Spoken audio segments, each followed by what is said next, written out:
Hello, everybody. Welcome into the NBA front office show / the basketball bulletin. We're simulcasting here, getting as many people in here as possible to break down day one of NBA free agency. Keith, an action-packed day.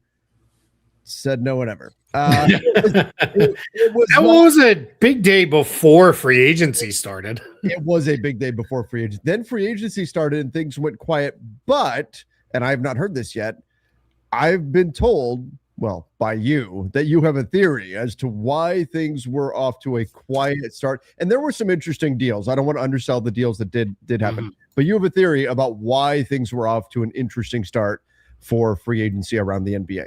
Yeah, so when we were like 30 minutes in and no one had changed teams, and then we finally got Tim Hardaway Jr., I think, right around that time that came out. There was I had already started reaching out to folks in the league and asking, like, hey, what do you think's causing this? What's happening here? What's going on? And the prevailing theme was two things. One, a lot of stuff had already happened. A lot of the best free agents had already come off the board because they had re-signed with their own teams. And then the other thing was, and this is, I think, what probably is driving a lot of this, whatever big is going to happen now is very likely not to happen through a straight signing.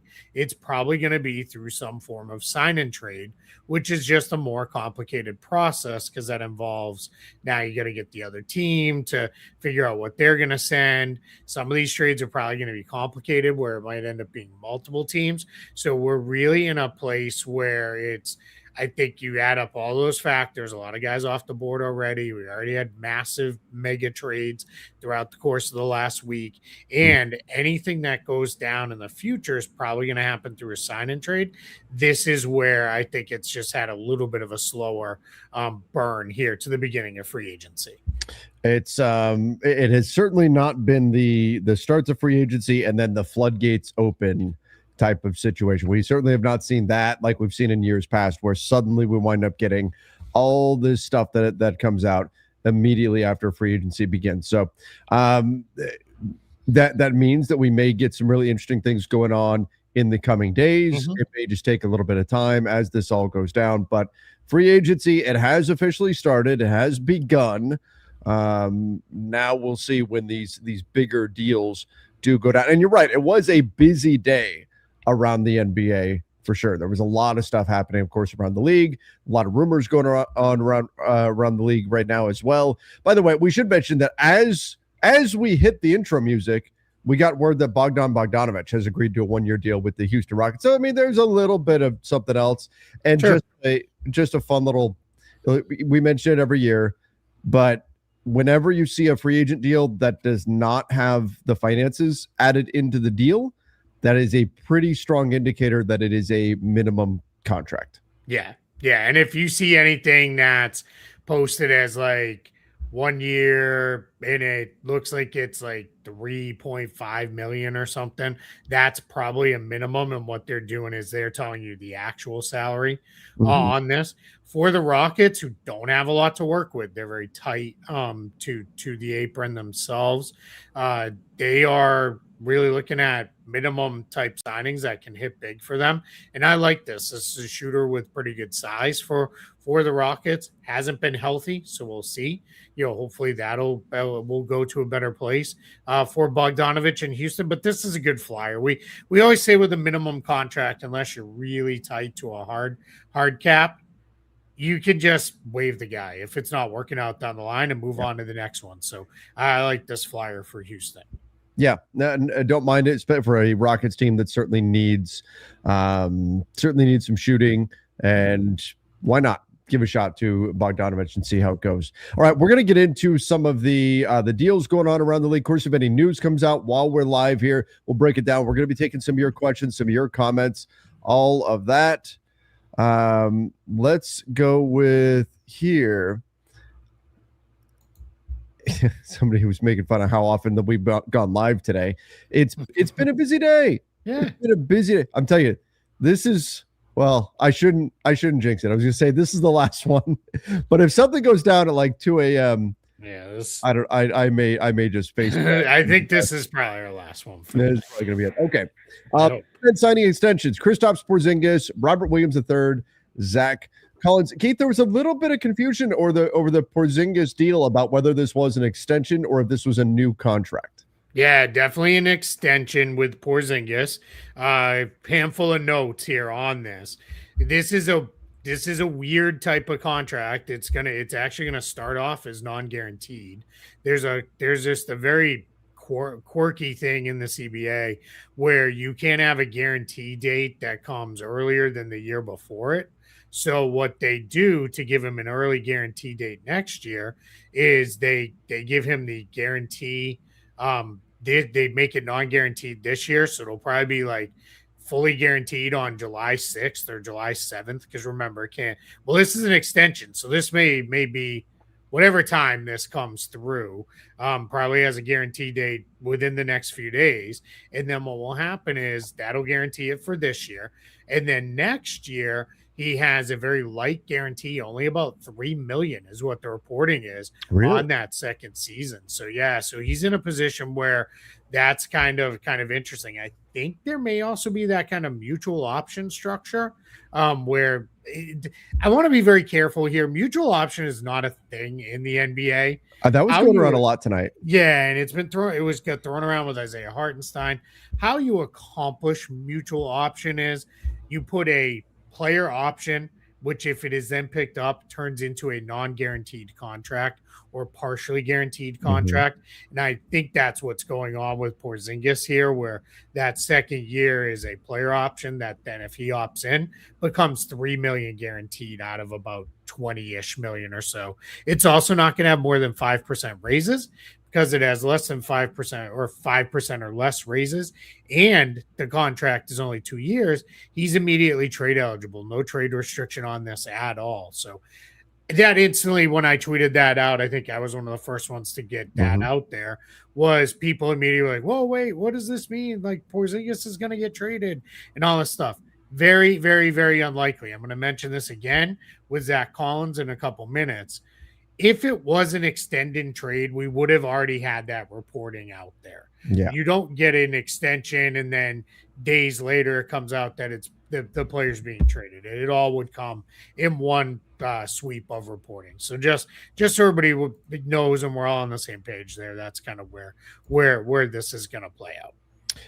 Now, the Robert Williams contract, we've gotten some details on that, and I'm going to look those up right now so I can get them exactly right. But I know there's non-guaranteed money. I believe it's $5 million. It's $5 million guaranteed on the second year and fully non-guaranteed on the third year of a 3-year, $44 million deal. Correct. Yep. Okay, look at that. My brain is not totally mush yet. By tomorrow, day 2 of free agency, it'll be completely gone by that point. But that's where we're at for this. I love that for the I think that is so smart to structure it that way and make sure that they protect themselves for a player that is. I love Rob Williams' game. He is phenomenal, but the injury history, it is lengthy, it is extensive. I love that the Blazers have built in some protection here for themselves.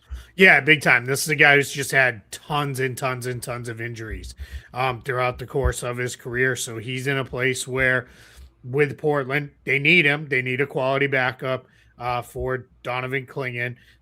Young Hudson may get there eventually, but he's not there now. He's not going to be there next year. So now you get Robert Williams in there and you keep him in the fold. That keeps him from even listening to other teams because this is an extension. Now, this one's a little bit different than Porzingis, and then we're going to get to Collins. Because this is a 3-year deal, this does trigger a 6-month trade restriction on it. So that'll be up. Like this got signed yesterday, now that we're past midnight here on the East Coast. So he'll be tradable December 30th is when he would be eligible to be traded.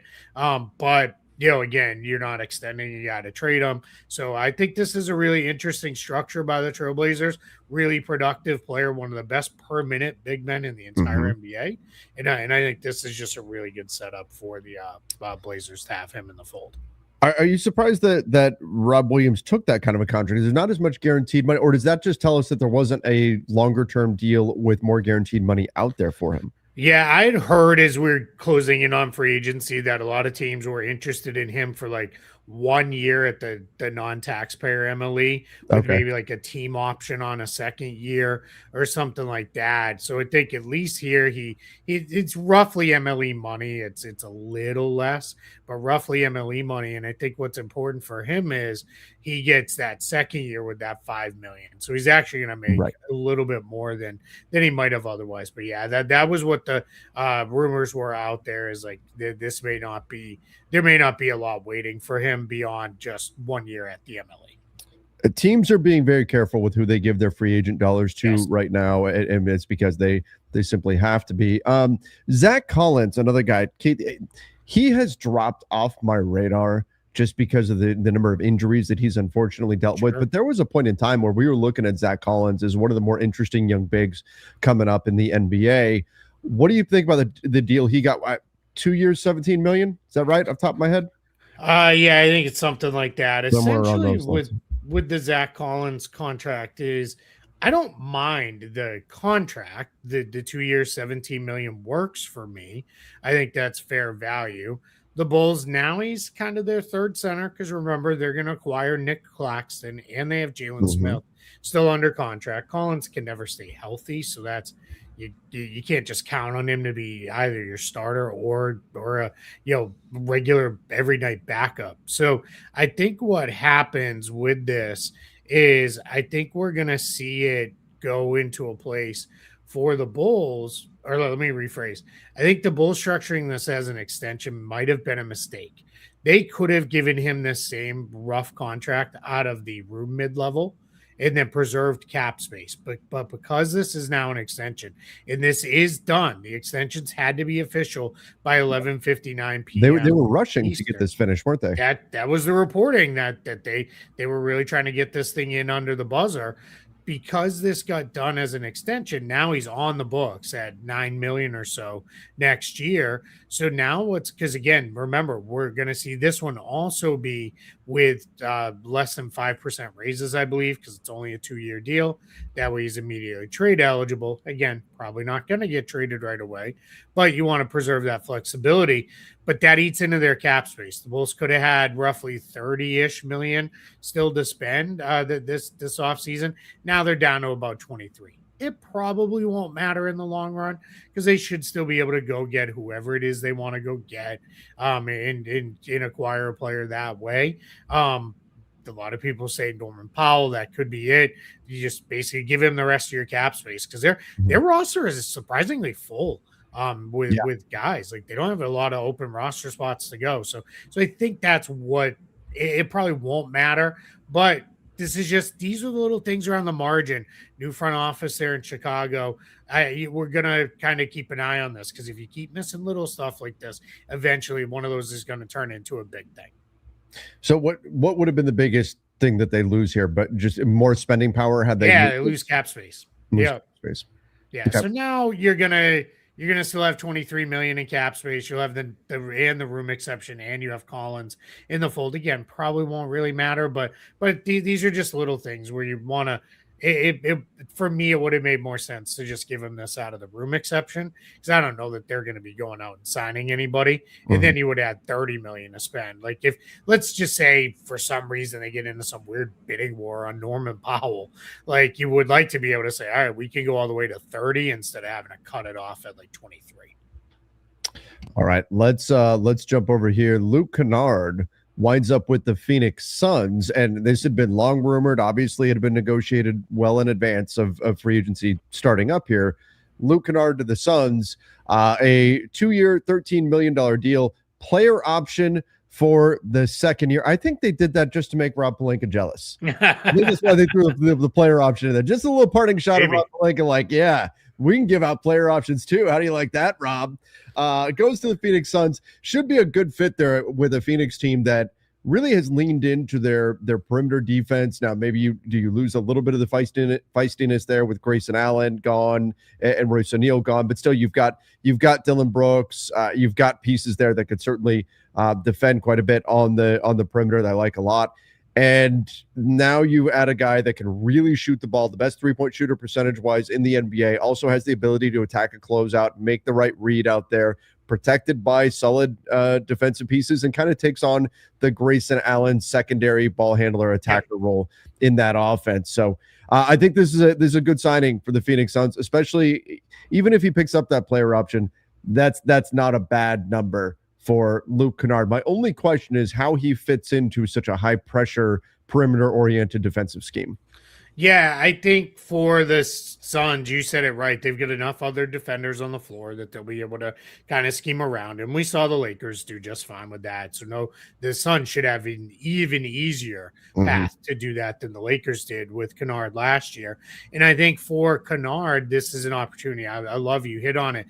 He's filling Grayson Allen's spot as the kind of designated shooter. Now, like we said when he got traded to the Lakers, Luke Kennard is the best reluctant shooter in the game at times. It's like, dude, just let it fly, man. Like, take those shots. And I think the Lakers did a better job of really making him shoot more and more. So that's going to be something. If I'm Jordan Odd, I'm going to go and look and see what sets did JJ Redick run for Kennard that I can steal. And put into my offense when he's on the floor. And on the nights where he doesn't have it, they've got enough backcourt depth that they should be fine. They've got obviously Devin Booker, Jalen Green. They have Colin Gillespie and Jordan Goodwin coming back. So getting Kennard in the fold, this is the taxpayer MLE, just for that. That was basically Phoenix's last bit of spending. They've got a little wiggle room under the second apron. They are hard capped at the second apron because they used cash in the trade to basically buy the pick that became Koa Pete. So they're basically done though. This filled out their 15-man roster. If they need a little more flexibility, they could always waive Jabari Bouye, whose contract is non-guaranteed, or Haywood Highsmith, whose $3 million contract is like $1 million guaranteed. So I think we're in a place with Kennard where this is a really good value signing. This may end up being one of the better value signings of the summer for a free agent who actually changes teams. And a lot of Lakers fans right now are upset about this. We'll say, well, why didn't the Lakers offer them that? And the same thing with the Marcus Smart deal, which hasn't come through yet. But a lot of Lakers fans say, well, why didn't the Lakers offer that? We'll wait to see. Obviously, they've got some things that they're working on, some players they've been connected to. I'm sure when we get into the Super Chats, we'll talk a bit more about it. Before we go any further, we got a few more players to get to that did come to an agreement tonight. Some really interesting ones. First, I do want to give a shout out to our sponsor, and that is Prize Picks. You guys can check them out. Use the link in the description down below. The code, it's HMA. Play $5, get $50 instantly with Prize Picks in your lineups. The World Cup, some phenomenal soccer going on right now. Congrats, Mexico. I'm going to roll with Leo Messi. I'm going to say he scores a goal. The guy's a goal-scoring machine. And I'm also going to say that Harry Kane gets it done with a goal as well. $10 entry fee. Win you $19. If you want to get in on it, the link is in the description. Code is HMA. Play $5, get $50 instantly with Prize Picks. We appreciate them sponsoring the show. All right, Keith, let's move ahead here and let's get to... While you were doing the ad, I was updating something in one of my spreadsheets and I wrote Big Dan Bogdanovic. That's his brother, Big Dan. Big Dan Bogdanovic. He sells monster trucks in the Greater Houston area.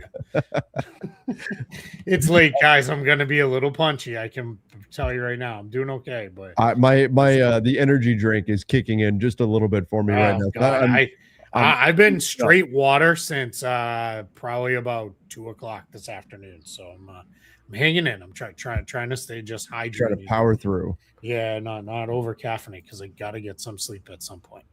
Let's go to Dean Wade going to the 76ers. Now, we had heard a lot of teams interested in Dean Wade. I was a little bit surprised that it was the 76ers that wound up getting him, but this is a guy that I think has a bit more versatility as a defender than most would think. Pretty good shooter on the wing as well. What do you think about this signing, though, for the Sixers? Yeah, I like this pickup for Philly quite a bit. A little less than $10 million average annual value on this one. Sounds like there's some team protection on this one as well at the end. So I think this is these are the kind of solid moves you make that end up paying off later down the line. What I think happens with a trade like this, everybody's like, okay, what, or not a trade, a signing like this is like, yeah, whatever. Because no one's running to the Philly team shop in the morning to get a Dean Wade jersey. But these are the kind of moves when it's like, man, that guy's just solid every night for us. Like these are the kind of winning moves you can make. And when you're getting these guys for like 9-10 million bucks, it really can work out in your favor. So I think this is a really solid pickup. You also hurt another Eastern Conference contender by taking away from the Cavs. So there's the added benefit there. Philly has had a lot of injury issues in their front court over the years. So I like Don Barlow. I think he had a really nice season. I think he deserves every opportunity to continue to start for the Sixers next year. But if Paul George misses time, they're also clearly going to spot him rest days here and there. Dean Wade's a guy who can step in and just give you really solid minutes. So this just feels like one of those ones where it's like, man, what a good solid pickup that ended up being. Yeah, agreed. Solid pickup is the way to put it. Dean Wade, but he was the guy for a few years there. He was just the guy that was constantly going, wait, no, he's not Dwayne Wade. You know what I mean? Yeah. What is Zach Lowe's bid? He's like, sounds like he's like a State Farm accountant or something. Right. He does like Dean Wade for all your accountant needs. Dean Wade. Like it just makes me laugh. But yeah, just like good solid basketball player. Like there's no flash to his game. Any Celtics fans are in here probably remember there was a game a couple years ago in the regular season where Boston blew a 20-point lead. There's a shocker, right? That never happens. But it was like Dean Wade just caught fire and drilled like it felt like 15 3-pointers in the fourth quarter. He just went crazy. So I mean, just a guy, can shoot pretty well, pretty good, versatile defender. I think this is just a really solid pickup there. All right, let's talk about the darling of the trade deadline, Keon Ellis, landing with the Brooklyn Nets, gets a 2-year deal, $18 million guaranteed, so $9 million per here. Keith, is this when I see 18 million on a 2-year deal, my initial thought is room exception. Is this what is ultimately being earmarked here by the Nets as being their room exception signing? Yeah, sure. It'll either go to him or Day'Ron Sharpe, because Day'Ron Sharpe is also going to get a similar-ish contract. And just like last year, it'll be, all right, we'll give it to you out of cap space if that's what we have, or we'll give it to you out of the room exception. The Nets are building up a real basketball team this year. They're going to acquire Julius Randle. They are in the hunt for some centers. We'll see what happens on that part of it. They also, who was it that they went out and got? In addition to Keon, Josh Minot is returning there. So just a kind of rangy, bouncy, athletic wing for them. So I think the Nets are doing a good job here of just piecing together what should ultimately end up being a pretty solid roster. And I think getting Keon Ellis and then getting Day'Ron Sharpe back eventually, these are just good, solid guys for depth purposes in Brooklyn. And then you had one more guy who's maybe a little more of a frontline player, because they're still sitting on even after this, still sitting on about 32 million, almost 33, a little over 32 million in cap space. Okay. Because somebody asked in the chat, I'm not going to go back and try to find it, because I'll never find it. I said they can still structure the deal to use cap space, then trade Claxton for Randall. They'd have to add somebody to that trade, but that could be somebody like Malachi Smith, whose option they picked up the other day. That could be a way you structure that to build up your outgoing salary without putting too much of a burden on the Bulls. And then that allows you to get to a place where you match salary for Randall after you use up your cap space. So a lot of ways this could still play out for the Nets. All right. Let's go here. The cap came in a little bit by less than $100,000. Yeah, it's like 35K. At 165,000. It came in at 164,961. So $39,000 less. Okay. Let's go on the hunt for that 39,000. Well, I guess 39,000 times 30. So that's probably more than we could find. But it's so a couple things with this, little interesting-ish, that it did come in at all lower. The speculation when I was talking with teams over the last couple of weeks was they thought might bump in just a little bit higher than Mhm. what it was projected at 165. Like it might be like maybe 165.5 or something like that. And the fact that it came in a little bit lower just goes to tell you this did what it was is it's this local TV stuff has made such a mess of things where the league was not getting the payments from that. So that's not coming into the teams, not coming into the league. All the money gets split with the players and all that. So that part's a little disappointing. Then the other part that I think went a little missed, and we'll get more detail on this later as we get into the summertime, is it sounds like next year's projected to only go up 5.5%. So I think we're gonna instead of being 10 and 10 and 10 and then drip down into like 8 and 7 and 6%, we're gonna with this only came in just under 7%. Next year, 5.5%. And to everybody I'm talking to, it'll be the same thing. I'm going to use in my projections and we'll use on Spot Track is 5% growth for the out years as well. Just simply because that feels a little bit more realistic right now where we're at. There's no big moves. Now, expansion could maybe change things a little. We'll see what that does as far as, money coming into the league and whatnot. Maybe that will be a way to go. But yeah, the cap coming in. Here's where this matters really is contracts are going to continue to outpace the cap in growth. Contracts that get 8% raises, because if the cap isn't coming in equal to it, you'll see some contracts grow faster than the cap does. So that's just something to keep an eye on, as we move forward, that you may see, the cap's just not going to go up like the way we thought. It'll be more gradual growth. Keith, we've got a little bit of news here. Oh, do we? Yeah. Jalen Duren has scheduled a second meeting with the Lakers tomorrow. Okay. With word that they view him as a maximum salary player.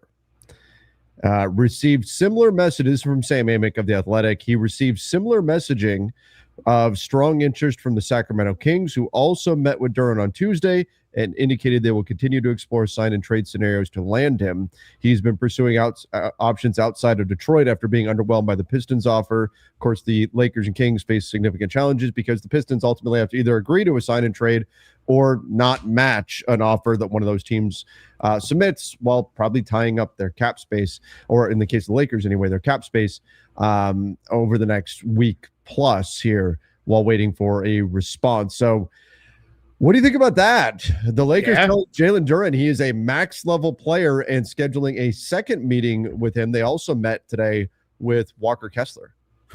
Yeah, I mean, you're obviously not going to get them both, and that you don't want them both because there's no reason for that. So I think this puts us in a position where if you're the Lakers or you're Jalen Duren here, what you're looking at is let's take the 30% max off the table from the Pistons. They're the only team that could give them that. They're clearly not going to do that. So now we're down to the Lakers' best offer with the new cap figures would be 4 years, $177.3 million. Okay. That's what it is. That would start at 41, a little over like 41.2, 43.3, 45.4, 47.4. So that's what your contract would be if you're the Lakers for Jalen Duren, $41 million in year one. The Lakers, that would you could either do that where you just go straight into your cap space, and that takes up most of what the cap space that they have created is. Or you could structure this as a sign and trade. I mean, it would be a sign and trade, or potentially a sign and trade. They could just offer him they could just do it as an offer sheet. Yeah, and the cleaner way to do it is as a sign and trade, so you're not playing the waiting game. And if you're doing it as a sign and trade, well, then you got to pay Detroit, because why is Detroit's not just going to do it out of the kindness of their hearts? But what you may be able to do is this is where you could maybe get a little creative with, hey, can we get you? What would it cost to take back Jared Vanderbilt? What would it cost for you to take back Dalton Connect?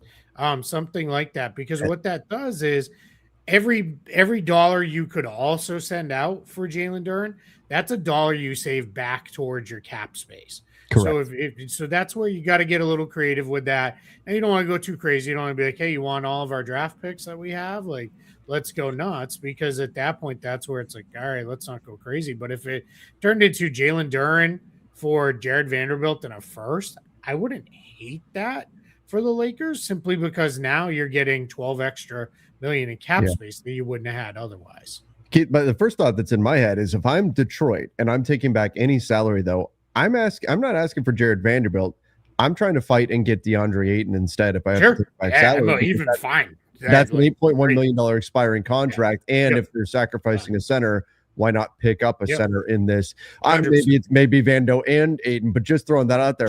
If I'm thinking about it from the Detroit perspective, and the Lakers want me to take back salary, I'm saying fine, make it one of the 1-year deals, and let's get Ayton, who's at least a guy that we could potentially use. Yeah, without a doubt. Because for me, I don't see a lot of value. I don't know what if DeAndre Ayton is on this roster as a backup center. I don't know what you're going to get out of him. I worry if he's. I really don't either. Yeah, that could just be wasted money. And then it's like, all right, well, now we got to re-sign Jackson Hayes just to be the actual backup, and Ayton's just sitting there as a tradable salary down the line. So a couple of people are saying cut Ayton. Well, you're not going to do that because his contract is money. So you'd rather just have him to move him in a trade. So here's the thing. If I'm the Lakers, I don't super love the idea of Jalen Duren at the max. I said about 37, 38 million feels a little bit better, but I'm not going to kill him over $6 million.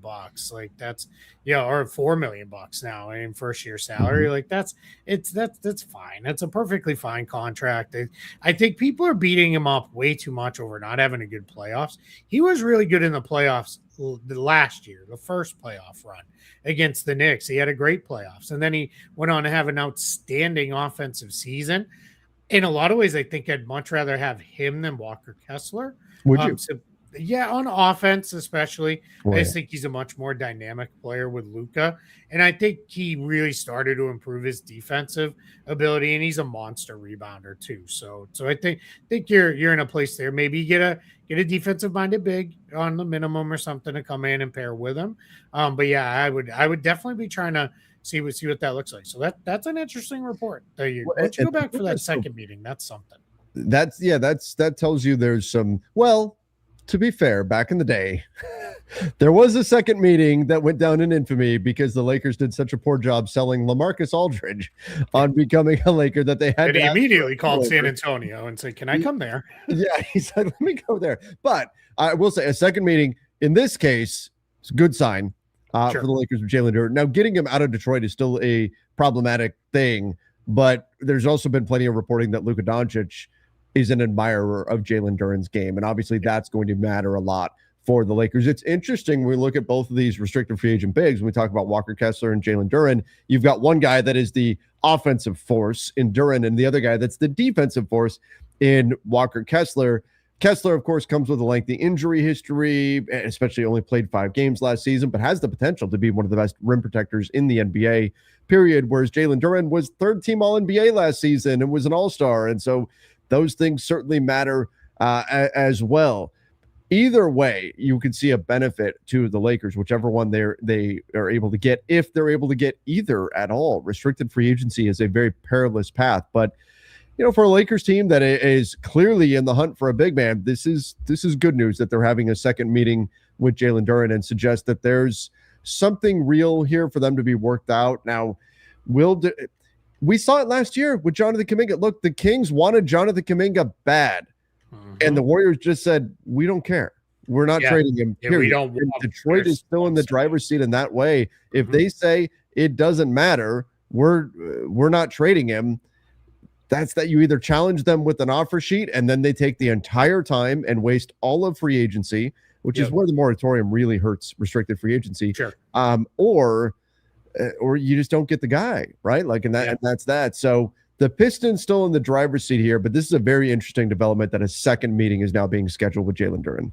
Yeah, without a doubt. And I think this is really interesting right now with the Lakers. You've got some options developing. And I know, right, my team, the Celtics fans are like, when are they going to do anything? They haven't done anything yet. Well, mine's doing the same thing. Yeah, a lot of teams haven't done anything yet, right? It's been kind of quiet for a handful of teams, and the Lakers up until around lunchtime, They didn't know what was going to happen with LeBron James. Lunchtime Uh-huh. on the East Coast, that is. So that's like that had to some effect play out first with that. So I think here's a good thing for the Lakers is this says, all right, you've got this guy interested. And what sometimes these can do is this could turn into if Mitchell Robinson was slow playing it, if Walker Kessler was a little on the fence or whatever, you could kind of maybe get a little momentum there. If there's any thought of LeBron's like, hey, I want to maybe work a sign and trade, well, hurry up and pick a spot because we may be better off renouncing you and going and getting our other guy this way. So this can kind of spur some action in other ways, even if it doesn't result in Jalen Duren ending up on the Lakers. Now, if this was just a pure Duren into cap space type deal and multiple picks or whatever going the Pistons' way, the Lakers would really be up against it in terms of flexibility after that. That would take up most of their salary. If you're getting anywhere near a max, that would take up most of your salary cap space. A lot of roster spots to fill. Yeah. There have been strong rumors linking them to Sandro Mamukelashvili. There have been rumors linking them to Quentin Grimes. Maybe you would have enough space with a room exception to add those two, but after that, I mean, that's really about it, and you'd be pretty much done at that point, aside from veteran minimums. So from that side of things, it would be beneficial if you could send back some salary in this kind of a deal from the Lakers side of things, because otherwise you are extremely limited flexibility wise. And then what do you think about your future flexibility if you have Austin Reeves, Jalen Duren on max deals, or Jalen Duren on even a near max deal, plus Luka Doncic maxed as well? That could be complicated trying to add pieces to your roster in the future. Yeah, you're committing to within a couple of years, you're probably going to be an apron team, maybe even a second apron team down the line. You know, my feeling on this is if you're a title contender, you could be a second apron team for a year. It's not going to kill you. So what if the pick gets frozen? You can work around that. So I think that's where if you're the Lakers, that's what you're signing up for, though, is all right, we're going to be there. Now we know Mark Walter has no issue spending the money. The money's not the concern. Like he even though he didn't own the Lakers at the time, he is the kind of owner where the second apron was put in for. Because otherwise he'd just outspend everybody, much like he did in Major League Baseball, or does in Major League Baseball. So I think what happens here is that part isn't there. It becomes how can we build out a functional roster around our guys? That's where the basketball restrictions come in and get tricky. And that's where you got to start. You really this year, next year, you got to start compiling your depth and you got to start putting it together now if you go down this path, because you need to be in a good position here with this. Hey, I'm going to pull this because this question gets asked every year. Yeah. And it just baffles me to no end. Hold on. Let me find it. When does free agency end? Every year somebody asks us, it doesn't really. I mean, I guess the start of the regular season, sort of, kind of, but really the answer is the last day of the regular season. Because if LeBron James said, you know what, I'm good, give me a call after the All-Star break, and I'll hop in at that point. I want to spend more time golfing. He could sit in free agency the whole time. Like you could sign a free agent in February if you wanted to, and just say, okay, cool, let's roll. Yeah, teams do this all the time. So yeah, it's just that question gets asked every year. Like there isn't a thing on that. March 1st is not the free agent signing deadline. We'll get ahead of this now. We'll only mention this about 700 more times. March 1st is the deadline to sign a player that gets waived. They have to be waived by March 1st if you want to sign them and have them for the playoffs. You can sign guys all the way up to the last day of the regular season. It happened just this past year. It happens every year. Yep. Okay. Well, there's a little bit of interesting news there that came out. Woke me up a little bit. Yeah. All right. We need to get now. Let's calm down on this. Do this meeting tomorrow over breakfast. Like we don't need to do this meeting now. Like let's meet tomorrow over breakfast on the West Coast. For my sake, can we make it brunch? Yeah, well, West Coast breakfast. I was thinking. So yeah, that's okay. Should work. Yeah. So yeah, maybe brunch. Yeah. People eat brunch on Wednesdays, right? Sure. Why not? Like we just don't need to do this right away. Keith, I'm already regretting every radio hit that I agreed to do for tomorrow, because I look at my list and I'm like, oh, I should not have done that. Yeah, hey, I have one at 7:15 in the morning tomorrow here on the East Coast. So, I'm more thinking because there's going to be stuff going on. Oh, going I'm not going to be able to jump on the radio. Yeah. 7:15 a.m. East yeah. time? Yeah, in about 2.5 hours. God, that's I'll barely gone to bed. All right. You had a couple of things. I'm guessing most of the super chats I can just run through here, but we can do the super chats. We're good. Free agent reset. Just wanted guys who we're not going to go through all the players that are still out there, but some of the better free agents that are still available. Obviously LeBron, Jalen Duren, talked about those guys. James Harden has not come to terms yet. That could be tied into, hey, we think we're getting LeBron. There was some reporting tonight, and I apologize. A lot of this was the ESPN people, and it was I think they're so I'm not going to remember exactly who it was, but the reporting was James Harden's kind of said like, hey, figure out what you need to do, and then we'll figure out my salary after that. Norman Powell's still out there. Both the Pistons and Bulls who have cap space, or Pistons don't have cap space, but could have cap space, have been linked to him. Peyton Watson, Walker Kessler, both restricted. Draymond Green, again, same situation where I'll figure my salary out after we do the rest. John Collins, our favorite, is out there. Tari Eason, restricted. Mitchell Robinson, Tobias Harris, Kelly Oubre Jr., Bennett Matherin. Clippers, we'll see what the Clippers do if they go cap space or not. They could still do that. We'll see how that plays out. Rui Hachimura, Anthony Simons, Jonathan Kuminga, Colin Sexton, Chris Middleton, Nick Vucevic, Marcus Smart, Russell Westbrook. We'll kind of close it out. Those are all the guys who were regular starters last year that are still available. So that's that part of it. And then I think I put cap space reset. Yeah. That was right. All right. So cap space. So Lakers still up to 51 million-ish in cap space. But here, if they clear the decks of everybody, guys that just worth repeating because it still get asked to me even today. Austin Reeves' cap hold is already counted in that calculation. Well, he will sign last if the Lakers go cap space, either him or the room exception. With that, then you've got the Nets. Like I said, they're somewhere between 32 and like 23 in cap space. Kind of depends on what happens with the way they piece together Julius Randle acquisition.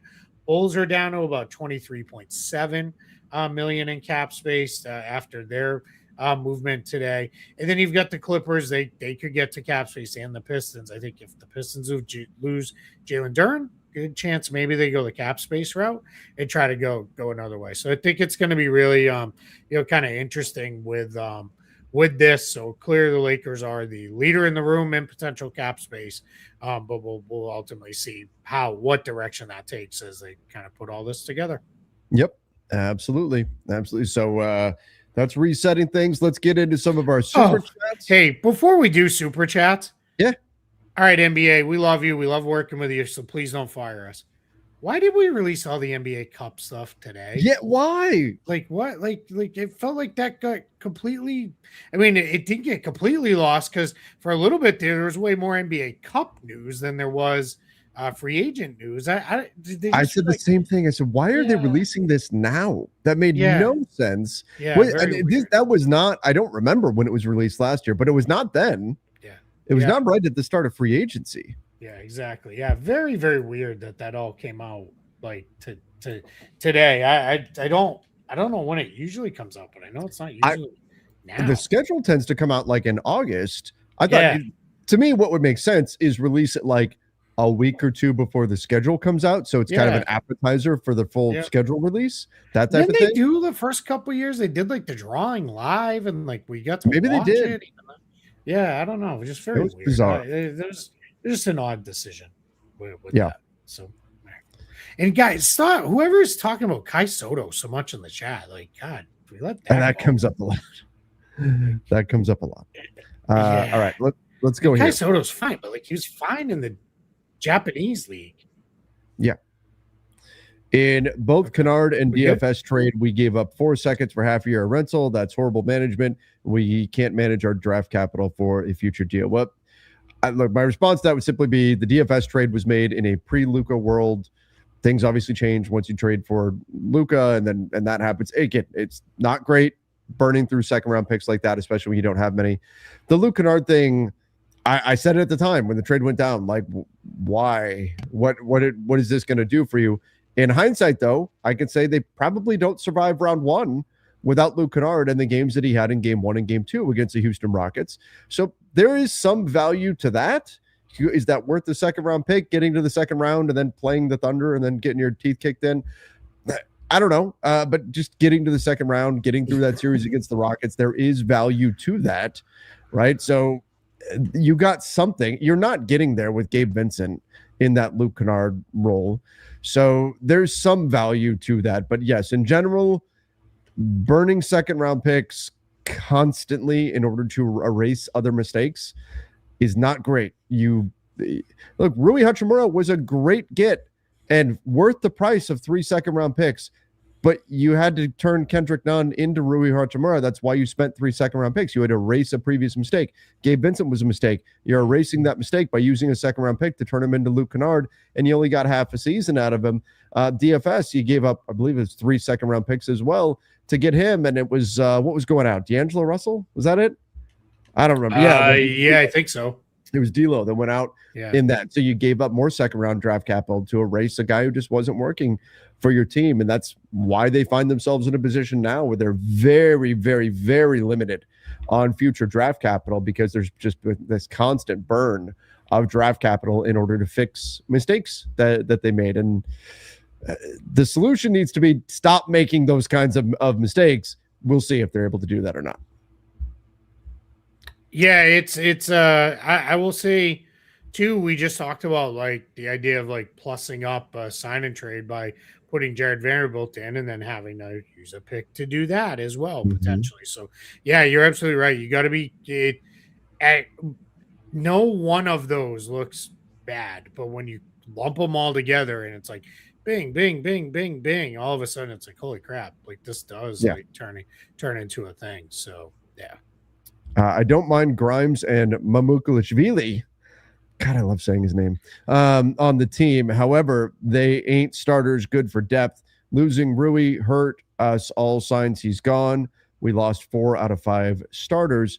I wouldn't say Rui's necessarily definitely gone. I mean, how did you lose 4 out of 5 starters if Austin and Luka are on the team? There's only 3 spots. DeAndre Ayton's still there too. So that's and DA's still there as a starter. Yeah. So but I do agree, and that's why I've been saying for a little bit, like we've heard a lot of peripheral pieces. It tells you there's some other stuff that they're doing, but the pieces we've heard about so far have been peripheral guys. Maybe it is Jalen Duren, maybe it is Walker Kessler.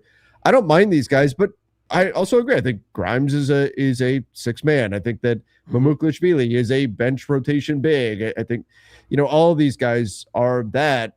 Even Mitch Robinson, you could argue, should be an off-the-bench guy and should not go into a starting role. I think you have a strong argument for that. And they've been connected to him as well. But let's see where everything lands when the dust settles. I have the same concerns, but let's see where everything lands when it's all said and done, and then we can get mad if there's reason to be mad. I just if you get Quinn Grimes, you can bring up all the grimy jokes from The Simpsons. That's right. I called him grimy. Frank Grimes. It was our thing.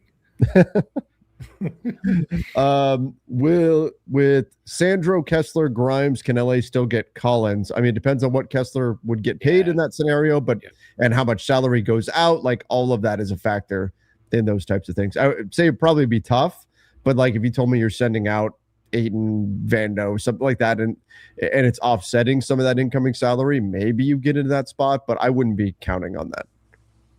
Yeah, exactly. I mean, in order to give a real answer to this, we'd have to know exactly what figures all these guys are coming in at, and that's just that's too many moving parts to know. So that's why we're going to give a very, very definitive maybe. Getting summer of 24 PTSD vibes, Trev. No. What happened in the summer of 24? Remind me. There's a reason why you don't remember it, because nothing happened in the summer of 24. That was when they drafted Dalton Connect and Bronny James and did nothing else whatsoever. They have to just to field an NBA compliant roster, do a lot more than that. That's for sure. So no, that's not what's going to happen. It may not be an offseason that you agree with. It may not be the best move. I don't know. But moves are coming no matter what, because they have to. Otherwise, they literally don't have an NBA roster. Guys, please stop spamming the chat with stuff about the trade machine. I've seen it now. I will take a look at some point when I have a chance. I don't know what you're talking about with Kristaps Porzingis. I'm certainly not gonna stop the show to go do that right now. So stop spamming the chat with that. Thank you. All right. Maybe the Lakers can hire Trev as GM and Keith as the assistant. We can manipulate the salary cap together and come up with all these schemes and deals and stuff like that. Yeah, but of course, that would require you moving to Southern California and wearing purple and gold, which is it would be a tough sell for you, Keith. I get it. Hey, what have I told you since I probably met you? If I'm drawing a paycheck, I will happily I would paint my house purple and gold if that's what it took to be in an NBA front office. But at this point, that no one's doing that. So those will continue to still be my two least favorite colors. Lakers sign Rui. They get Grimes and Mamu with one of the RFAs. Again, it all comes down to what are all these guys getting? How much money are they going for? I've seen plenty of rumors that Rui is leaving. I've heard a few other things tonight that he could be in the plan to be brought back. I'm sure there's a lot of contingencies. If this happens, then this happens, and all of those things are probably all laid out there. But again, it depends on how much these guys are ultimately getting. Well, in the important thing, if you want to bring back a guy like Rui, is you got to start looking around the league and like how much is there left for other teams to pay him, and if that starts to dry up, then your chances of keeping him on a fair value deal go up even further. So. All right. Keith, could LA sign Kessler to a 3-year deal, put player option in year 2 and year 3? No, unfortunately, you can't. You can only put a player option on the final year of a contract. Well, that doesn't even work because I was going to say you could not guarantee it, but that's in the team favor. So no, yeah, you can. You would have to do it as the final season. That's why you often do see player options as the final season in an offer sheet, because it's just one less thing that the matching team would really want to have to deal with. You also see things that don't show up in most of what we do, but they'll do like upfront payments on it where like guys get not front loaded in terms of the cap. What's the highest percentage? I was talking about, I'm sorry, I was talking about this earlier today. What is the maximum percentage 50. You can do up front? Yeah, you could do 50% up front. And let's get nerdy here. It's almost 1:00 in the morning. Why not? We'll go nighttime nerdy. This came into play with Ben Simmons when the Sixers were withholding his money, but they had already upfront paid him. And it was like, how does that work? Like, do you have to, like, does Ben Simmons have to go back and like write a check to the 76ers when he didn't show up to training camp and wasn't showing up to the team? Right. Like, how is that all going to come together? And it ultimately worked itself out, but that's where the upfront payment can get a little wonky with this. Normally, it doesn't really matter because it doesn't change what the player's getting overall. It's just something teams don't want to do because you'd rather pay the guy when he's actually on the standard pay schedule with things in the NBA, which is generally the standard pay schedule is you get checks every 2 weeks in season is what the standard pay schedule is. I do like we make the Jazz barf at matching. Yeah. I used to say like swallow hard, and then people started being like, oh, pause. Like, and that gets people are so weird. That's the world we live in. The Lakers burned another draft pick for a player that played for them for only half a season, and they did it twice. I fell to my knees in Costco, man. In Costco, you risked going to Costco this time of year? Yeah. Ooh, that's playing with fire. Yeah, you got to use DoorDash and get it delivered. You never know when news is going to break. Teams offering $35 million plus for Kessler. Who has that money? the Lakers, but if it was a sign and trade, other teams could make that work. Yep. Yeah, that's the big thing. If it becomes a sign and trade, that definitely there. And this guy Ray in our chat, this guy's like I think he's got like something does it for him if I start making fun of the Lakers. He's begging for it. I'm just not going to do it.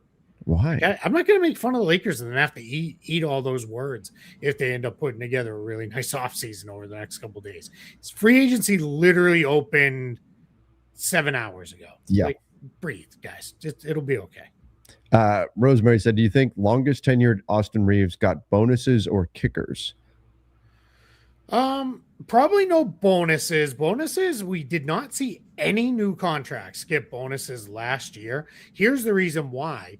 Unlikely bonuses count. So I'm going to keep the math really simple here. Let's say you made $40 million and you had a $5 million bonus in your contract. So what your cap hit towards it, or your apron hit, is then $45 million, and that can cause all kinds of complications if you go to make a trade. That came up quite a few times in the last couple of years with these guys. So teams have largely tried to get away from the bonuses. I would not be surprised if he has a trade bonus on there. I would have asked for that as well.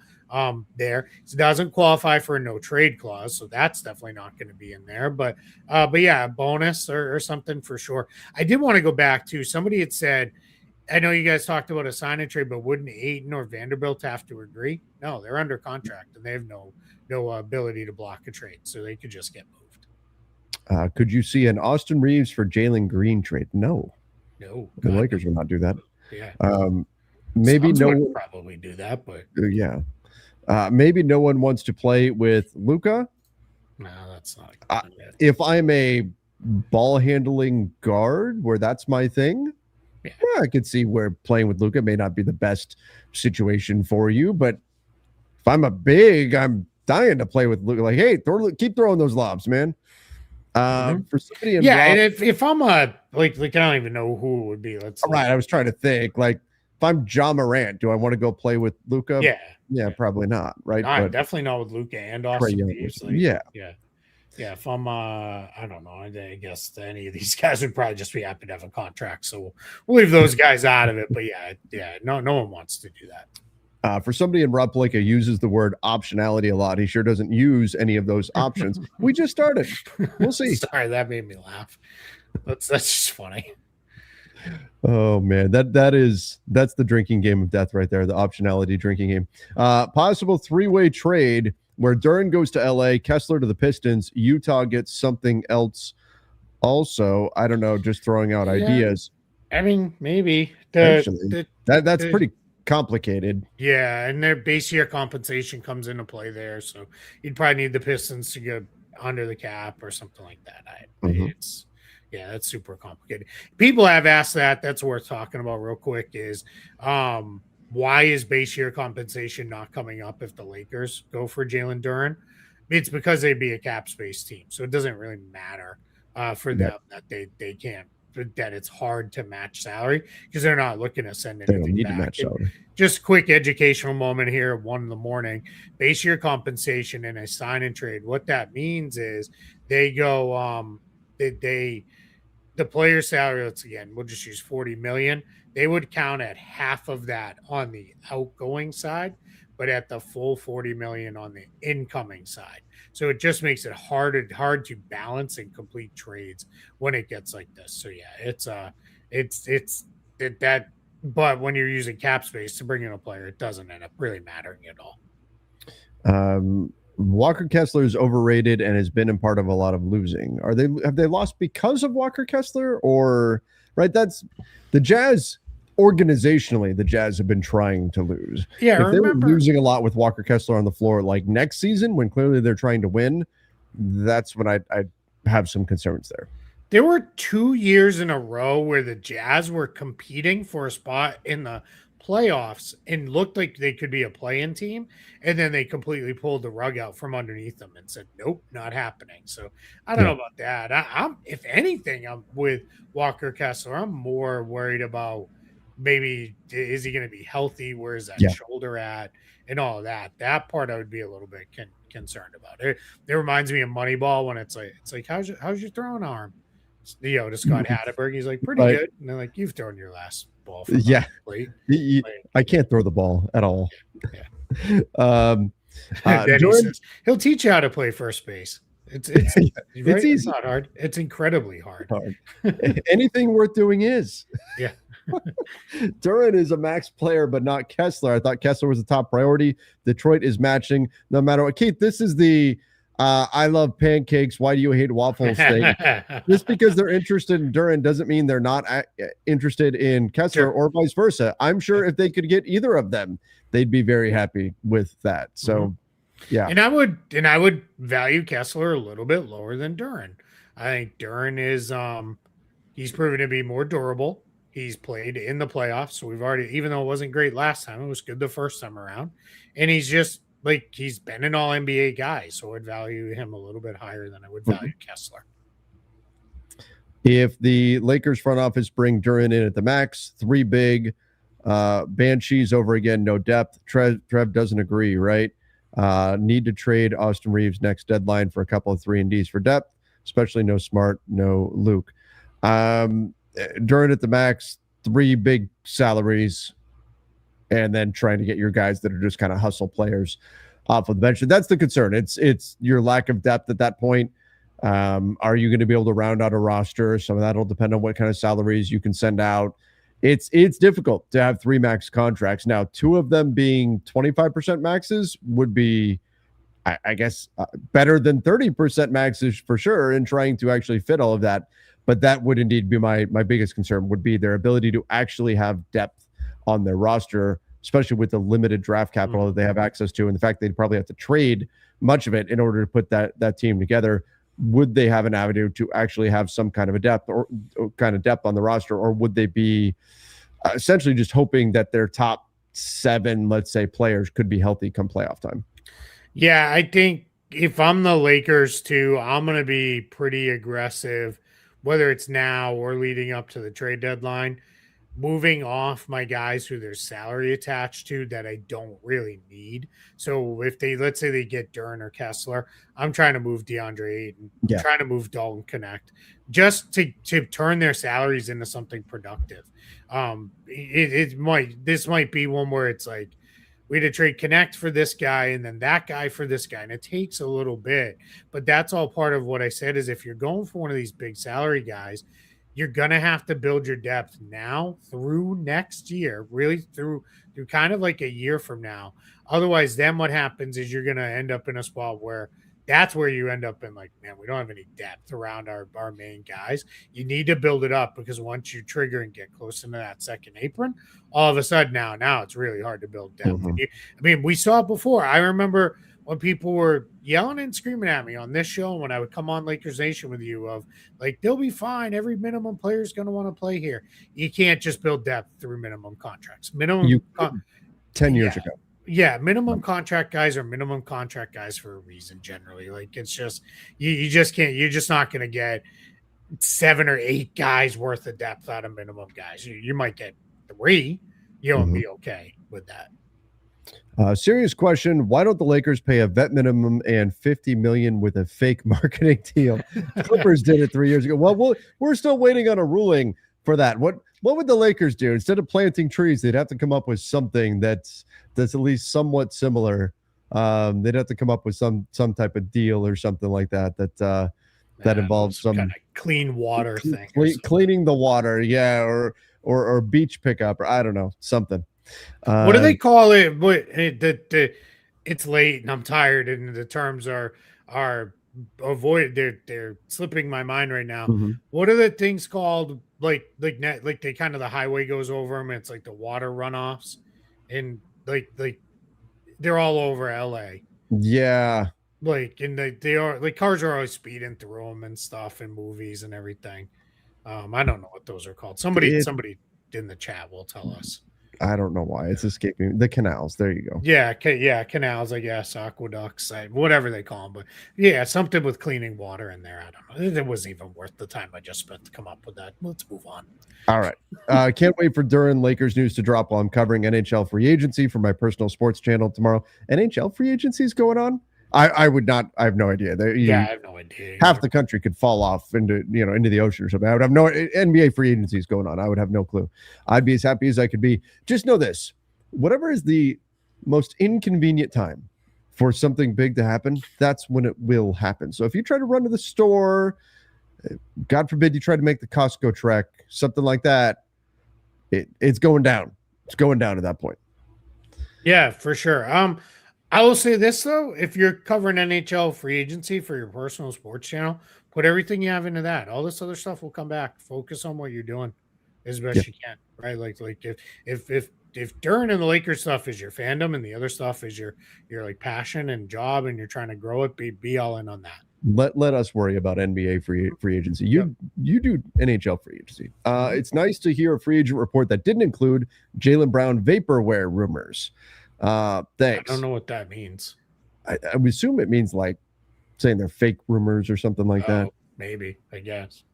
I don't know. I mean, there was a whole lot of Jalen Brown talk on the ESPN show. If anybody watched that tonight, including my favorite moment was they're at the big board and they're talking about it was like they go to the big board and Perk tells you like all the things he wants to see happen. And he was like, these are the players I want to see land with different places.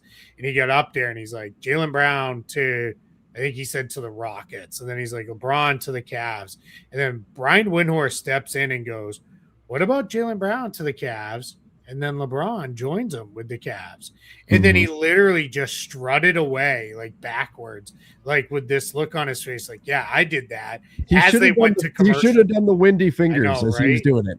It was so funny though. I mean, he just kind of like backed his way out of there as they went to commercial. Well, everybody on the set was like, well, wait a minute. What are you saying here? Because if you know, when Brian Windhorst starts talking Cavs, you got to listen because he is very connected there. So yeah, it was a really interesting kind of place.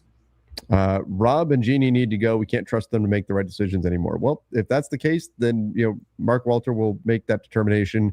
Jeannie, I think, is contractually around for a number of years, but I think it's a big summer for Rob Pelinka. It's a big summer for the Lakers. Rockets. Sam Amick Duren stuff. People were posting in the chat that Sam Amick dropped a new Duren stuff. It's the same we talked about it.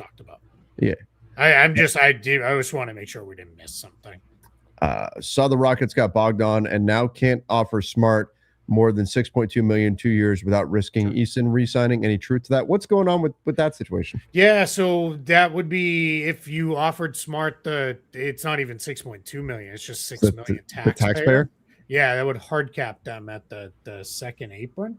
And let's see, I can tell you exactly where I've got them at to the second apron. Well, I've got them quite a bit under the second apron, actually, about $31 million. So I think they'd probably be okay if they offered Smart the taxpayer. I think what people were, can't offer more. I get what he's saying now. Can't offer more than the taxpayer because that would hard cap them at the first apron. I mean, basically, the bottom line is that there would be a number that Tari Eason could get offered that the Rockets would not be able to match. Is what it ultimately would come down to there. And that's but you could order up operations. Maybe that's why the Marcus Smart thing hasn't come through yet, is the Rockets want to make sure that they're not in that situation. Yeah, I apologize. I had a dry spot in my throat there and was like, I wasn't getting overclamped over Marcus Smart going to the Rockets. I much prefer to watch him in ketchup and mustard colored uniforms than the purple and yellow with the Lakers. That seems gross to me. But yeah, what would happen is if they offered him more than the taxpayer mid-level amount, then what happens is they get hard capped at the first apron, and then that would leave them like, let's say, somewhere in the range of like 13 million-ish. And yeah, a team could swoop in then and offer Eason a deal that starts at 15 and they get him. What happens in a world where we miss out on both Duren and Kessler due to us trying to juggle both? Was the fallback plan Mitch Robinson? I know he's not a starter. We don't know what the fallback plan is. Hopefully, we don't find out what the fallback back plan is, but we'll see. As far Could as be a trade.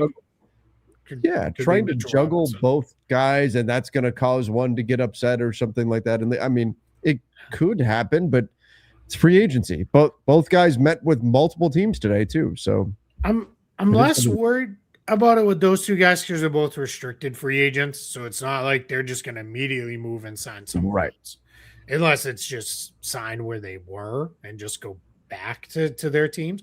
And that's always the case here too, because a lot of times what happens with a restricted guy is, let's put this out there and we're going to get a whole bunch of stuff, whole bunch of intel on what is your market value. Now we kind of have it, and then all right, let's not mess around anymore. Now we know what it is. Let's just get a deal done and keep you home. Because most players, when it comes down to it, would rather just stay where they are if they're going to get paid. In that situation, every once in a while, you'll see guys that are like, all right, to run its course, I got to go. I mean, and I know I'm saying this right after LeBron said, like, I'm ready to go somewhere different, but I'm talking about younger guys, especially guys that haven't hit that first big contract yet. Right. Can you get both Walker and or Duren and Kessler? Like, you don't want both. That'd be a complete mismanagement of your assets. Yeah, that's too much for sure. Okay. Let's check this one out. LeBron needs criticism for how he waited for Bronny's deal to go through before announcing. Stuff like this is why many Lakers fans never liked him. I don't think that Bronny's deal had anything to do in this case with LeBron James. And really, what are we talking about? We're talking about $1 million. Yeah, that's what it comes down to. If they had waived him, they would have. He still paid him 1.3 million instead of 2.3. In NBA terms, that's nothing. But even if that was, I think even had they known LeBron was leaving, there was a pretty good chance that they were just allowing Bronny's contract to become guaranteed anyway, because he's made significant progress. Plus, we had like hours and hours of funny jokes and memes about it. So we all won in the end. But yeah, but he did. This is not what happened. Like, LeBron wasn't like, all right, he's guaranteed. Now I can let him know. Like, no, right. He didn't. The Lakers were very unlikely to waive Bronny anyway, because they don't need that money. If they really come into a spot where they need that money, they'll just dump Bronny into somebody's exception somewhere with no problem at all. Haven't heard any Peyton Watson and Eason news. Yeah, restricted guys. There's still stuff coming. Yep. Yeah, I mean, Duren and Kessler are a little different because they're like kind of the two bigger guys on the market, literally and figuratively. Other restricted guys, it's going to wait a little. And I think with Watson too, it's a couple of teams that are interested in him went other directions. And I think now there's a sense of Denver is going to do what it takes to keep him in the fold. That's at least the feeling out there. When would be the next logical time for the NBA to release the Clippers aspiration investigation results? It would have been like right when free agency started, right? And everybody's distracted, which is what they did with the NBA Cup. Release it right on the heels of the NBA Cup. Right? Yeah, anytime now, really. Yeah. I mean, there's no, like, I mean, you could, like, if they really wanted to just kind of dump it, you dump it on like a Friday in August when no one is thinking about the NBA. What do you think the T-Wolves will do to fill the power forward position, given they traded both Randall and Naz Reid? And we've talked about, do you start 3 guards out there and then Jaden McDaniels is your starting 4? Is that too small? Do they need to go add somebody else? They've been linked to a number of players, but they don't have a whole lot of flexibility spending power-wise to go do that right now. Yeah, I don't mind the idea of Jaden McDaniels at the 4 if your 3 is not a guard, right? Yeah. Like if it was like Terrence Shannon Jr., I think I'd feel a little bit better about it. I mean, there's a world where maybe it's Josh Green. Like, you know, with that, my guess is whoever it is not actually on the roster yet. So it'll be probably some kind of combo guy, but they're really down to minimums. Like, is really about all that the Timberwolves can offer. They could maybe finagle into a place to use the taxpayer, but I don't even think they can pull that off. They're only about $10 million underneath the second apron, and they are hard capped at the second apron. Thoughts on Brandon Williams? I like Brandon Williams. Super quick, really, really speedy. If he shot it better, he'd be a much higher paid guy, priority locked into a contract. Doesn't seem like he's going to be back in Dallas. It's Mavs haven't really done anything yet either. We keep not talking about this because I keep forgetting to mention it. Derek Lively still can't run. Like that news came out from Derek Lively. I didn't see like, that. Yeah, he talked about how he still is like in the boot and they're still working on strength and everything. And I asked some people who would know, and they said, yeah, they are taking it very slow with him. They don't want any mistakes this time around. They're trying to make sure when he's back from this, he is back from this. But yeah, that is the kind of news out there that he still isn't running. I mean, that's scary because now it's July 1st here on the East Coast. Like you need Derek Lively to be able to start playing basketball again. Mm-hmm. Like we've already missed out on an entire year of development essentially because this whole year ended up basically a wasted year. Now, if it's going to drag into the summertime, like I'd start to question, is he going to be ready for the start of next season? And that's concerning. And that tells me why they're not rushing into trading Daniel Gafford and any of their other big men because they can't get there. But yeah, it's just maybe think of it with the Mavs. But yeah, Brandon Williams, that's nice point guard. He'd be a nice guy for the Lakers, honestly, on a team-friendly deal because he's a really nice change of pace from Austin Reeves and Luka Doncic. They're both more deliberate guys. They're not super fast, and they're going to more kind of pick you apart off the dribbling kind of things. Williams would come and you throw him in, and it's just that nice change of pace guy that just kind of then messes everything up for the other side. So could be somebody to keep an eye on. I bet he'd still get a player option. Oh, probably. Of course. That was so funny. The reporting came out on Walker Kessler, and like multiple teams have met with Walker Kessler, including some who gave him offered a player option, and the immediate response was, "Well, the Lakers met with him." Yeah, going back to that question we got asked a while ago about putting multiple player options. Imagine if they could still do that. The Lakers, they'd find a way to offer a player option on year one of a deal. Yeah. If I was the Pistons, I would play chicken with the Lakers, force them to offer him a max contract and say, let's see how you feel at the roster. I mean, it kind of sounds like that's what they're doing anyway. Yeah. Like if you go into the meeting and tell the guy you're a max guy, and then you say, here's 30 million, he's going to be like, what the hell? You said I'm a max guy. Yeah. It kind of sounds like that's what they're doing anyway, is coming in with max money. And really, if you want to try to get a guy out of restricted free agency, you're probably going to have to overpay a bit. That's the way it is. Yep. Was Kessler really not able to play, or was this the Jazz tanking? No, he had a legitimate injury. Yeah. Yeah. He had a shoulder issue. It got to the point where like he couldn't really like lift his arm above his head. I forget if it was right or left shoulder, but it was a legitimate injury and he had to have it taken care of. And they knew it was going to knock him out for a very long time. If Pelinka strikes out on an A-list center, he has to be fired, right? Because I'm sure Luka would want out at that point.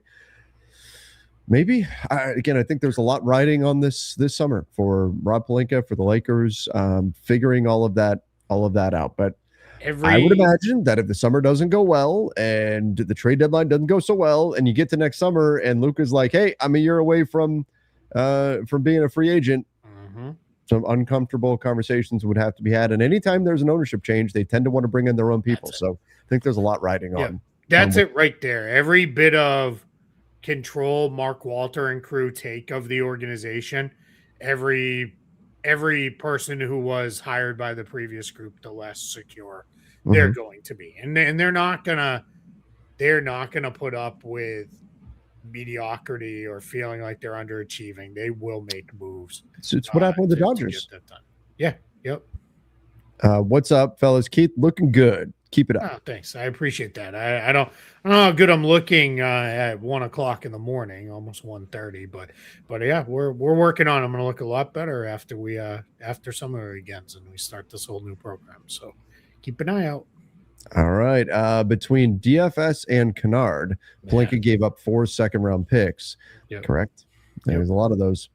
I'm not stressed. Why are people saying I look stressed? I'm not stressed at all.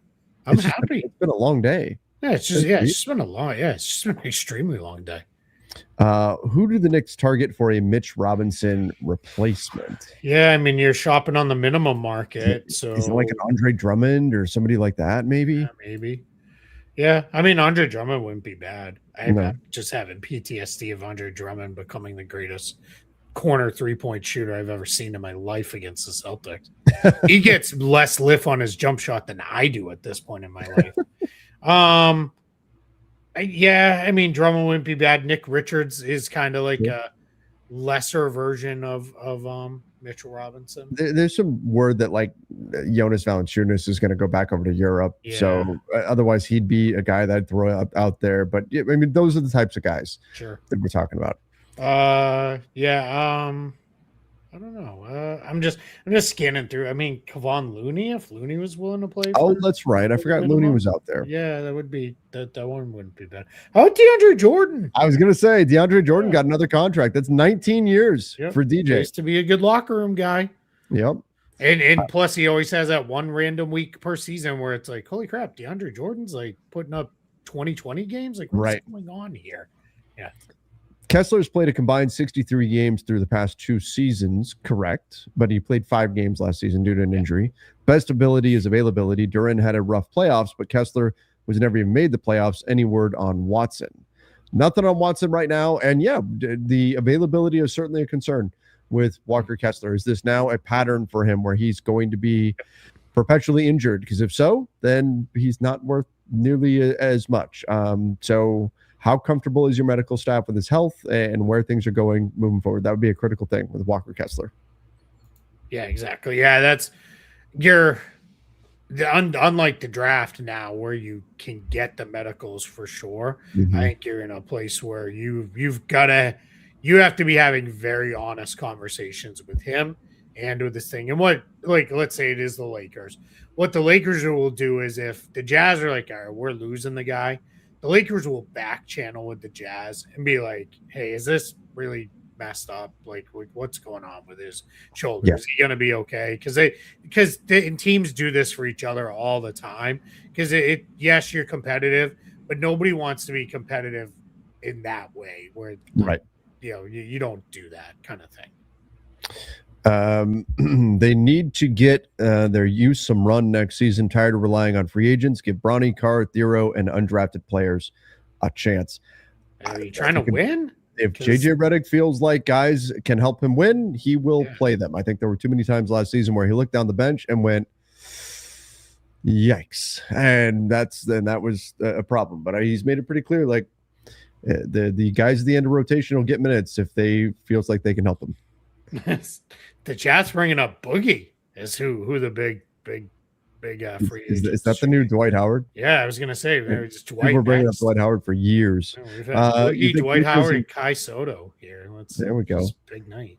I think Luka's involved in recruiting for free agents. Probably to some extent. Yeah. Did you see the thing about how he talked to Jalen Duren apparently about getting him a Slovenian passport? No. Yeah, somebody had that. They talked about it on ESPN. He's trying to Jackson Hayes him? Yeah, I guess. Wow. He's trying to load up. You can only have, I think, 1 or 2 naturalized guys. Suddenly, Jalen Duren is going to get in the process, and suddenly Jackson Hayes is going to go to get into the country, and his passport's going to get confiscated. Right? Yeah, that's it. What's happening? Yeah. Be careful. We might not get back in this country. Yeah. Be careful. I thought that was I thought that was interesting. Can the Lakers do a poison pill contract with Duren?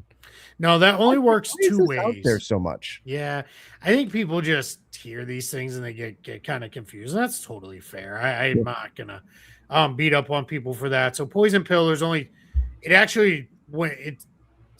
right. So it's 1:30. We're getting even more nighttime nerdy here. It is poison pill doesn't actually exist as a term in the CBA. It's just become a term we use, but we use it to cover 2 different things in the CBA. So the first one is the one I think people most commonly understand, which is like player signs a rookie scale extension. So Victor Wembanyama is going to sign his rookie scale extension for 25% of the cap with the language to go up to 30. If the Spurs then wanted to trade him, they wouldn't, but if they did, he counts for his value of his contract this year as a rookie scale player. And then all of the years on his extension, you add them all up and whatever the average is, that's what he counts for. The idea with that is they don't want players signing, or teams rather, signing players to these contracts to just turn them into trade chips. we get it, guys. We all love trades and that, but really they don't want people to kind of be, moving guys around like that.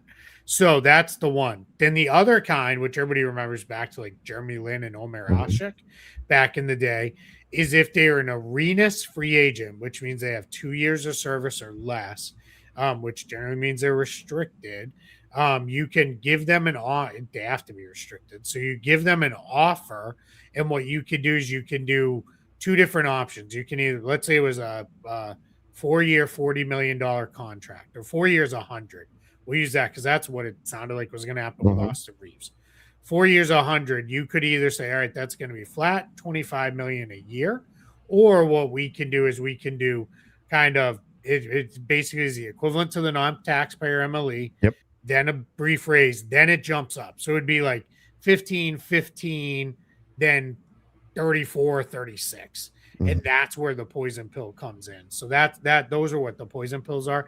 Can't do that with Duren. He's not even eligible for it. But doesn't the matching team, if they have the ability to do so, then have the ability to choose which option they want? Like once they get the structure of it, they could say, well, no, we're going to do 4 years flat, or we'll do and the reason why it's in there like that is so you can't offer a contract that to a restricted free agent that the incumbent team can't match, which is what happened with Gilbert Arenas.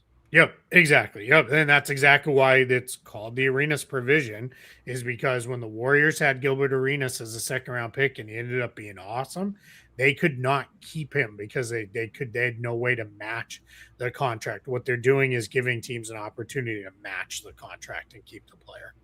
So it's just kind of another hammer on the player. Restricted free agency is really, really unfair to the player side. It needs to get addressed at some point, but it's always low on the priority list because there's just not that many players that it affects on a year-in-year basis. And restricted free agents are almost always super young players. So every time you make something easier for young players to get paid, you make it harder for older players to get paid. The players with the power in the union are the older players, so they don't necessarily want to change it. They're, as much as it is rough on players, and they'll speak out against it, they don't want to change it if it means them losing a job, which is the same reason why, like, the two-way contracts are, in a way, a really good thing for the league, because that's kept some veteran guys on the standard contracts that maybe wouldn't have, because you might have seen teams with like when, I'm just going to use them again, when Austin Reeves was coming up, the Lakers would really like them. I don't know who their end of the bench vet was that year, but they could have said, all right, we're just going to waive that guy and keep Austin Reeves on a standard. But because they have the ability to go two-way, they go two-way with that. So that's kind of how all that comes together. All right. We skipped that one. How can Houston sign Smart, Bogdan, and re-sign? It's tough. Yeah, it'll be super tight. I mean, it all depends on how much Smart takes. Bogdanovic is going to be a minimum. We said it when we talked about it, but rule of thumb, if you guys are checking in here late, which is over 6,000 people watching right now at 1:30 Eastern. If you haven't done it, hit the subscribe button. Yeah, hit that subscribe button and hit that like button. Let's let's try to drive the likes up on this show really, really high. So everybody who's watching real quick, it takes you 2 seconds. Just hit the thumbs up and hit that like button for us. Bogdanovic, whenever a contract is announced and it's just players signing there, good rule of thumb is it's probably a minimum deal. Best Mitch Robinson replacement for the champs. We talked about it already, so we don't need to re-answer that. Keith, what are the Celtics' plans this offseason? Do you think Jalen Brown is gone? I'm the shrug emoji. I don't know. I really don't know. I think they're obviously exploring Jalen Brown trades. There was kind of a bunch of mixed reporting around where it was like it's they're like going to and try to make it work and try to fix things. There was some reporting like it's really not as bad as people are making it out to be. They're going to do what they can to try to trade, him away and do these kind of things. So I think they're going to continue to explore the trade market. But again, I'll say this, they are trying to thread an extremely difficult needle here where they want back a return that is going to give them draft capital and assets as well as win now players. They're gonna have to pick one path or the other. You're not I'll be shocked if they get both. I mean, Brad Stevens and crew are really good at what they do, but I just don't think you're gonna get both. All right. Predict the Lakers starting 5 for next season. Who knows right now? I mean, Austin Reeves, Reeves Doncic. and Luka Doncic. Yeah. Outside of Trevor that, Lane, Keith Smith, and DeAndre Ayton. I would take a veteran minimum, and I would bench myself instantly. If I had to, I would drop a weight on my toe or something. Oh, I'm out. That's it, guys. I'm hurt. The chat dropped Mario Hezonja. Mario Hezonja to troll LeBron. I love it. They're pretty funny. Man, I gotta tell the story, the Mario Hezonja story. Okay. When the Magic drafted Mario Hezonja and they had Aaron Gordon, there was a preseason game, and this was before I was doing a lot of media stuff. So we had a limited season ticket plan. So me and my boy Philippe are in the stands, and Mario Hezonja and Aaron Gordon on a breakaway. You can look this play up. Just look up Mario Hezonja, Aaron Gordon bounce ball alley-oop. It was a preseason game. Mario Hezonja threw him literally just a bounce pass that went about I don't know, 12 feet in the air, and Aaron Gordon dunked it.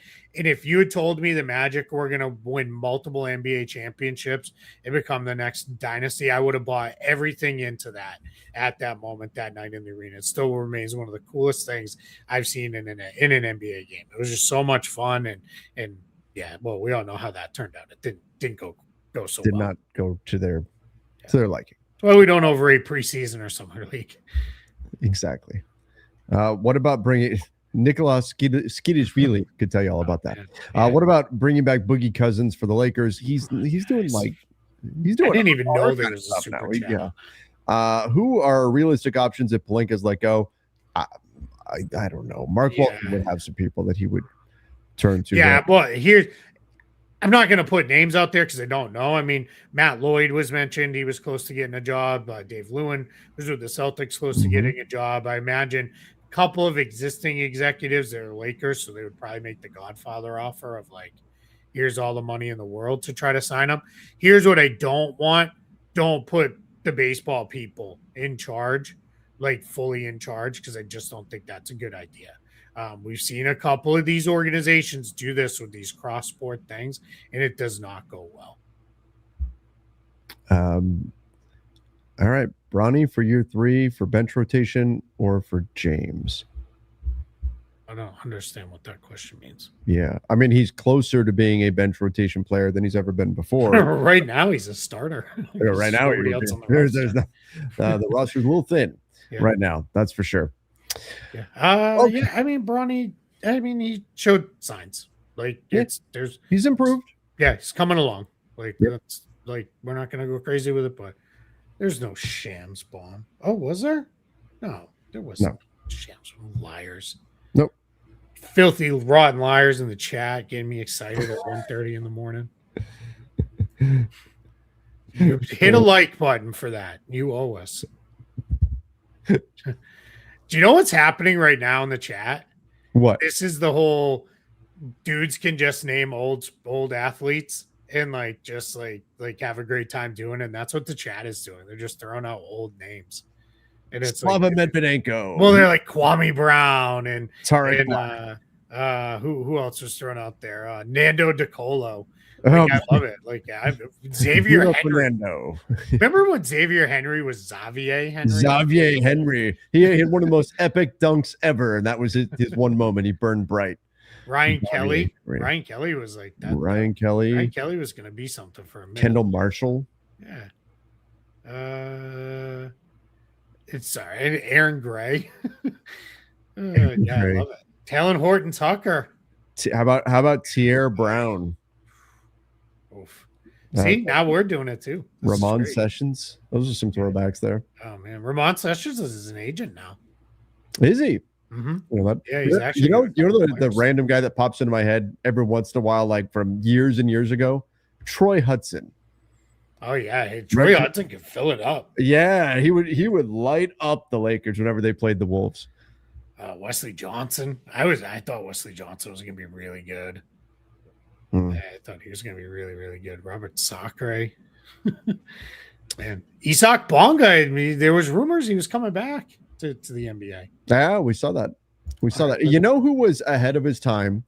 And if he had come along like 10 years later, If you say the guy I'm thinking of, I'm gonna like yell and lose it here. All right. Are you ready for it? Yep. Donyell Marshall. Oh, all right. My guy for that is Derek Williams. Okay. Yep. Yeah. Yep. Yeah, both of them. Donyell Marshall actually kind of had a decent. He had a good career, but I'm saying he could have been more. If the stretch 4 was more of a thing, like he come along a little later, he would have been a bigger deal. Somebody said Anthony Brown in the chat. Like Anthony Brown's the Magic GM under Jeff Waltman. All right, I'm just running through the news just to make sure nothing has come out here. Gian Leon. Oh, he was amazing against folding chairs. Yeah, he was. A little while there. Let's do one more quick check on the list here. I think we're done, and I think it's safe to maybe go to bed. I think it might be. Yeah. I think it might be. Okay. Yeah. All right. Yeah, I'm gonna guess we're gonna get a Stein and Fisher drop here probably sometime. It seemed like there was something coming, and then it never materialized. Yeah, they're probably putting enough together to get it done. And checking, yeah, nothing dropped there, nothing else floating around out there. So pretty quiet. So we'll be back at it tomorrow. All right.